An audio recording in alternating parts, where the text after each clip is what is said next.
Police, CRPF और army के अंदर बिल्कुल 100% तालमेल है। तो बताए हुए प्लान के हिसाब से तीनों फोर्सेस अपने अपने प्लान के हिसाब से लोकेशन पर गई है। लोकेशन पर पहुंचने के बाद जैसे आईजी साहब बता रहे थे, सबसे पहले एक ही हमारी बटालियन से ही जो कि 44 RR है, वो जाके उसकी फैमिली तक पहुंची है। उसकी फैमिली, उसकी वाइफ को, उसके बच्चे को लेकर इनकाउंटर साइट पर गए हैं। 34 RR को उन्होंने उसको हैंड ओवर किया है और 34 RR ने फिर इन लेडी को आगे बढ़कर पहले सरेंडर अपील कराई है।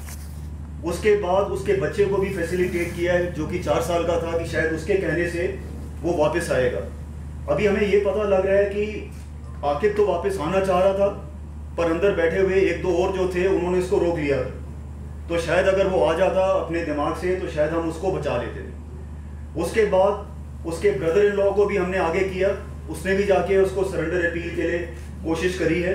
यही चीज़ तब भी हमारे को पेश आई, और तभी अगर आप देखेंगे रात से लेकर हम सुबह तक इसीलिए डिले कर रहे थे कि हम जितना हो सके कोशिश करें और सरेंडर ले सकें। पर जब वो सारी चीज़ें फेल हो गई और अंदर से फायर तेज़ हो गया, तब हमारे पास कोई चारा नहीं था कि अब हम अपनी अगली कार्रवाई कर सकें। तो आपके ज़रिए, मीडिया भाइयों के ज़रिए यही पैगाम हम सब की तरफ से, आईजी साहब की तरफ से और कोर कमांडर साहब की तरफ से, मेरी तरफ से, कि जो भी सरेंडर के लिए आना चाहता है लास्ट मोमेंट तक, सारी की सारी सिक्योरिटी फोर्सेस लोकल लड़कों के लिए कमिटेड है। अगर लास्ट मिनट तक भी हमारे पास होगा, हम अपनी जान की परवाह ना करते हुए फिर भी सरेंडर लेंगे। मेरे एक लड़के को जो 34 RR का था, जिसको गोली लगी है, वो गोली भी इसीलिए लगी है क्योंकि वो कवर लेकर आगे जाके उसको लाने की कोशिश कर रहा था। अगर हम ये सब ना करते तो शायद ये इनकाउंटर आधा घंटा भी ना चलता। तो पहला पॉइंट ये है।